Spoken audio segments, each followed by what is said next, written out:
کسی دانشور کا ایک بڑا پیارا قول ہے کہ عقل مند وہ ہے جو ان چیزوں کے ساتھ پرامن طور پر رہ سکے جن کو وہ بدل نہیں سکتا۔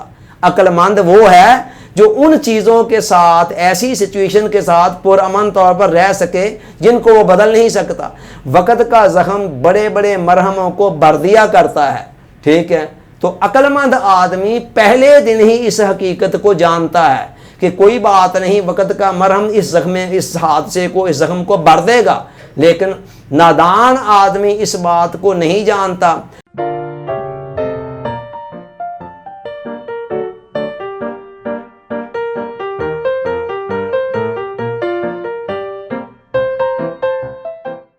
ڈیئر آڈینس، السلام علیکم۔ 5 منٹ لیسن سیریز میں ہمارا جو ٹاپک چل رہا ہے وہ ہے مسائل کا حل۔ اس ضمن میں آج کا نقطہ یہ ہے کہ بدترین کو قبول کر دیں، بدترین کو قبول کر دیں۔ یعنی کوئی ایسی سچویشن آپ کے سامنے آ گئی ہے، آپ کسی ایسی سچویشن میں گر گئے ہیں، کوئی ایسی حالت آپ پر آ گئی ہے کہ جس کو چینج کرنا آپ کے بس میں نہیں ہے، اس پر جلنے اور کڑنے کی بجائے اس کے ساتھ سمجھوتا کر لیں، ہم آہنگی پیدا کر لیں، اسے ذہنی طور پر قبول کر کے مطمئن ہو جائیں۔ کئی مرتبہ زندگی کے اندر ایسا ہوتا ہے کہ کبھی فطرت کے نظام کے تحت اور کبھی ہماری کسی اپنی کوتاہی کی وجہ سے ہماری زندگی کے اندر کوئی ایسا بہت بڑا لاس آ جاتا ہے، نقصان ہو جاتا ہے، کوئی ایکسیڈنٹ ہو گیا جس میں کوئی جسمانی لاس ایسا ہو گیا، یا باہر کی دنیا میں مال و دولت کے حوالے سے کوئی ایسا بہت بڑا لاس آ جاتا ہے کہ جس کو فوری طور پر پورا کرنا کسی طرح سے بھی ہمارے بس میں نہیں ہوتا ہے، یا کوئی ایسی سچویشن میں ہم گر جاتے ہیں کہ جس کو چینج کرنا ہمارے لیے ممکن نہیں ہوتا، لیکن وہ ہمیں سچویشن پسند نہیں ہوتی ہے۔ ایسی حالت میں کیا کرنا ہے؟ زندگی کا راستہ صرف ایک ہے کہ انسان اسے ذہنی طور پر قبول کر کے خود کو مطمئن کر لے، اور اس کے علاوہ اس کی مزاحمت کرنا اور ذہنی طور پر ایکسیپٹ نہ کرنا، یہ راستہ موت کی طرف جانے والا راستہ ہے۔ کسی دانشور کا ایک بڑا پیارا قول ہے کہ عقل مند وہ ہے جو ان چیزوں کے ساتھ پرامن طور پر رہ سکے جن کو وہ بدل نہیں سکتا۔ عقل مند وہ ہے جو ان چیزوں کے ساتھ، ایسی سچویشن کے ساتھ پرامن طور پر رہ سکے جن کو وہ بدل نہیں سکتا۔ وقت کا زخم بڑے بڑے مرہموں کو بھر دیا کرتا ہے، ٹھیک ہے؟ تو عقل مند آدمی پہلے دن ہی اس حقیقت کو جانتا ہے کہ کوئی بات نہیں، وقت کا مرہم اس حادثے کو، اس زخم کو بھر دے گا، لیکن نادان آدمی اس بات کو نہیں جانتا۔ وہ ابتدا میں اس حقیقت کو قبول کرنے کے لیے تیار نہیں ہوتا، اس پر جنجلاہٹ کا شکار ہوتا ہے، غصے میں آتا ہے، اشتعال میں آتا ہے، پریشان ہوتا ہے، ٹینشن لیتا ہے، اور وقت کے گزرنے کے ساتھ ساتھ بالآخر صبر تو اسے بھی آ جانا ہوتا ہے، مگر وہ بہت کچھ نقصان کر کے جس حقیقت کو مانتا ہے۔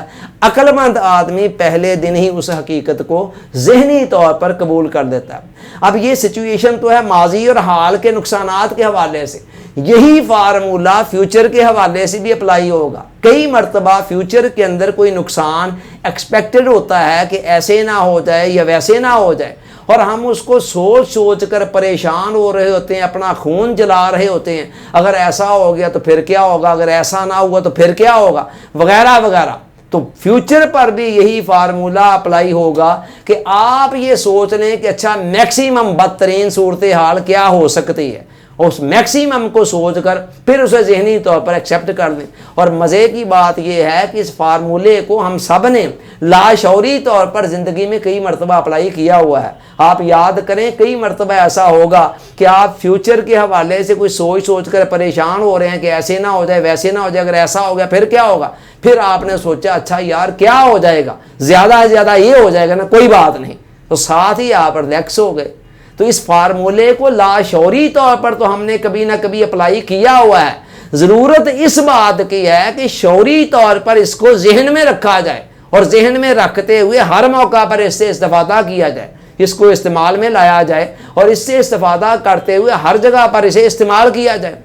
آپ دیکھیں کہ جب ہم یہ سوچ لیتے ہیں نا اچھا میکسیمم کیا ہو جائے گا، تو ساتھ ہی ہمارے ذہن کے اوپر جو پریشر ہوتا ہے نا وہ ریلیز ہو جاتا ہے، اور ساتھ ہی آپ دیکھیں گے کہ ذہن پرسکون ہو جاتا ہے۔ اور پھر جب ذہن پرسکون ہو تو پھر بڑی بڑی ناخوشگوار صورتحال کے اندر بھی کوئی نہ کوئی حل نکل آتا ہے۔ یہ جو ذہن کا پرسکون ہونا ہے نا، یہ انسان کے اندر ایک کریٹیوٹی پیدا کرتا ہے، اور اس کائنات کے اندر ناممکن کچھ بھی نہیں ہے، وہ پھر ایسی سچویشن کے اندر بھی کوئی نہ کوئی بہترین حل نکال لیتا ہے۔ لن یو تانگ کا ایک بڑا خوبصورت جملہ ہے، وہ کہتا ہے صحیح دماغی سکون بدترین کو قبول کرنے سے ملتا ہے۔ کہتا ہے صحیح دماغی سکون آپ کو کب ملتا ہے؟ جب آپ بدترین سچویشن کو قبول کرنے پر ذہنی طور پر تیار ہو جاتے ہیں۔ اور ڈیل کارنگی نے اس نقطے کو، اس پوائنٹ کو پریشانیوں سے بچاؤ کے انہوں نے ایک طلسمی فارمولے کے طور پر بیان کیا۔ ان کی کتاب ہے how to stop worry and start living, اس میں وہ کہتے ہیں کہ یہ پریشانیوں سے بچنے کا ایک ایسا نقطہ ہے کہ جس کے اندر میجیکل نسخہ ہے، کہ جس کے اندر جادو کے اثرات پائے جاتے ہیں۔ سو لہٰذا آج کا پیغام یہ ہے کہ بدترین کو قبول کرنا اور ذہنی طور پر اس سے ہم آہنگ ہونا سیکھیں، ایسی سچویشن جہاں ہم کچھ چینج نہیں کر سکتے۔ اللہ تعالیٰ سوچنے سمجھنے یاد رکھنے عمل کی توفیق عطا فرمائے، آمین۔ آپ کا بہت بہت شکریہ۔ السلام علیکم۔